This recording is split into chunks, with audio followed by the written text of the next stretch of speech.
وجلت قلوبهم وإذا تليت عليهم آياته زادتهم إيمانا وعلى ربهم يتوكلون الذين يقيمون الصلاة ومما رزقناهم ينفقون আমার আল্লাহ রব্বুল আলামিন উক্ত আয়াতের ভিতরে ডেকে ডেকে বলে দিয়েছেন ইয়া আইয়ুহাল্লাযীনা আমানু হে ঈমানদারেরা উদখুলু তোমরা প্রবেশ করো ফিসসিলমি ইসলামের ভিতরে কাফাতান পরিপূর্ণভাবে এ মুসলমান বাবারা আল্লাহ ডেকে ডেকে বলেছেন উদখুলু হে ঈমানদারেরা উদখুলু তোমরা প্রবেশ করো ফিসসিলমি ইসলামের ভিতরে। এইখানে আমাদের একটা প্রশ্ন জেগে যায়, যে ব্যক্তি ইসলামের ভিতরে প্রবেশ করেছে সেই ব্যক্তি তো মুসলমান, যেই ব্যক্তি মুসলমান হয়েছে সেই ব্যক্তি তো ইসলামের মধ্যে প্রবেশ করেছে। এবার আল্লাহ ডাক দিয়া বললেন বান্দা হে মুসলমানেরা তোমরা ইসলামের ভিতরে প্রবেশ করো। কথাটা তো কিছুই বোঝা গেল না। আল্লাহ খানিকটা স্পষ্ট করে বললেন কাফাতান হে মুসলমানেরা তোমরা ইসলামের ভিতরে পরিপূর্ণভাবে প্রবেশ করো। তুমি যেমন মুসলমান দাবি করেছো নিজেকে, ওই দাবি করাই তোমার জন্য যথেষ্ট না। তুমি মুসলমান দাবি করেছো, তুমি একজন মুসলমান,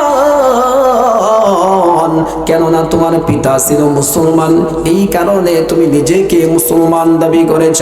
তুমি একজন মুসলমান, কেননা তোমার দাদা ছিল মুসলমান, এই কারণে তুমি নিজেকে মুসলমান দাবি করেছ। তুমি একজন মুসলমান, কেননা তোমার বংশ পরম্পরায় সবাই ছিল মুসলমান, এই কারণে তুমি নিজেকে মুসলমান দাবি করেছ।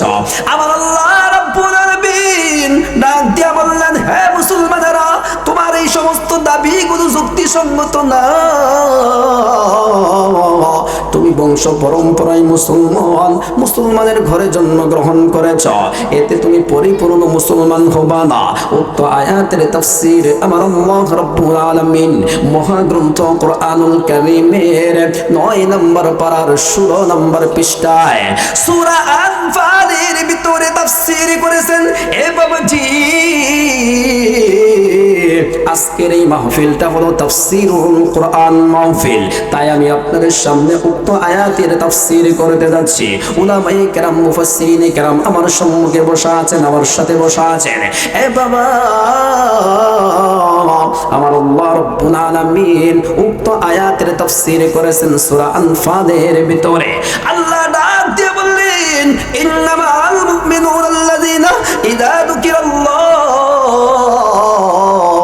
ওয়াজিলাত কুলুবুহুম ওয়া ইযা তুলিয়াত আলাইহিম আয়াতুহু যাদাতহুম ঈমানা ওয়া আলা রাব্বিহিম ইয়াতাওয়াক্কালুন আল্লাযীনা ইউকিমুনাস সালাতা ওয়া মিম্মা রাযাকনাহুম ইউনফিকুন। এ মুসলমান বন্ধু আমার আল্লাহ রাব্বুল আলামিন উক্ত আয়াতের তাফসীর করেছেন। এই আয়াতের মধ্যে আমি যে আয়াতটা আপনাদের সামনে তেলাওয়াত করলাম উক্ত আয়াতের ভিতরে আমার আল্লাহ রাব্বুল আলামিন মুমিন কামিল তাকমিল মুকাম্মাল পরিপূর্ণ মুমিন হওয়ার জন্য 5টি গুণ বর্ণনা করেছেন। কয়টি গুণ বলুন? সবাই হাত উঠায় বলুন কয়টি গুণ? এই 5টি গুণ আমার আল্লাহ রাব্বুল আলামিন উক্ত আয়াতের ভিতরে বর্ণনা করেছেন। এই 5টি গুণগুলো যদি আমার ভিতরে থাকে, আপনার ভিতরে থাকে, তবেই তো আমি আপনি একজন কামিল মুসলমান। এই 5টি গুণ যদি আমার ভিতরে আপনার ভিতরে না থাকে, তাহলে আমি যতই দাবি করি আমি কামিল মুসলমান, খাঁটি মুসলমান, কিন্তু আল্লাহর ভাষায় আমি আপনি কখনোই খাঁটি মুসলমান নয়। কথা বলেন ঠিক কি না? এই 5টি গুণ আমি আপনাদের সামনে বর্ণনা করব, শুনতে রাজি আছেন? করেছেন। এই 5টি গুণ বর্ণনা করলে নিজের বিচার নিজেই করা যাবে। আমি কি আসলেই খাঁটি মুসলমান, নাকি আমি ভেজালযুক্ত মুসলমান? আমি কি আসল মুসলমান, নাকি আমি ভেজালযুক্ত মুসলমান? নিজের বিচার নিজেই করা যাবে, কারো দ্বারস্থ হওয়ার দরকার নাই। এ বাবা, খেয়াল করে শুনুন, গভীর মনটা লাগাই দিবেন।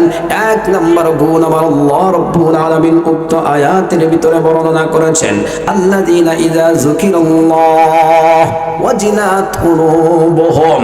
আমার আল্লাহ রাব্বুল আলামিন ডাক দিয়া বললেন, হে দুনিয়ার মানুষরা, আমার খাঁটি মুমিন মুসলমান কারা? তাদের 1 নম্বর গুণ হলো, যখন তাদের সামনে আমি আল্লাহ তাআলার নাম যখন স্মরণ করা হয়, আমি আল্লাহ তাআলার নাম যখন জিকির করা হয়, তখন তাদের অন্তরটা ভয়ে থরথর করে কাঁপতে থাকে। সুবহানাল্লাহ বলেন। আমি আল্লাহ তাআলার নাম যখন নেওয়া হয়, তখন তাদের অন্তরটা ভয়ে ভরপুর হয়ে যায়, ভয়ে থরথর করে কাঁপতে থাকে। আল্লাহর ভয় সব সময় অন্তরের ভিতরে থাকতেই থাকে। কোনো গুনার কাজ করতে চায় না। কোনো গুনাহ যদি সামনে এসে যায়, আল্লাহর ভয় অন্তরের ভিতরে ঢুকে যায়। এই মুবাজি, কোনো মানুষের ভিতরে যদি আল্লাহর ভয় থাকে, সে কোনোদিন গুনার কাজ করতে পারে না। কোনো মানুষের ভিতরে যদি আল্লাহর ভয় থাকে, সে কোনোদিন অপরাধ করতে পারে না। যার ভিতরে আল্লাহর ভয় আছে, সে কোনোদিন নামাজ পরিত্যাগ করতে পারে না। যার ভিতরে আল্লাহর ভয় আছে, সে কোনোদিন সুদ ঘুষ খাইতে পারে না। যার ভিতরে আল্লাহর ভয় আছে, সে কোনোদিন অপরের হক নষ্ট করতে পারে না। যার ভিতরে আল্লাহর ভয় আছে, সে কোনোদিন অপরকে গালি গালাজ করতে পারে না। কথা বলেন ঠিক কিনা?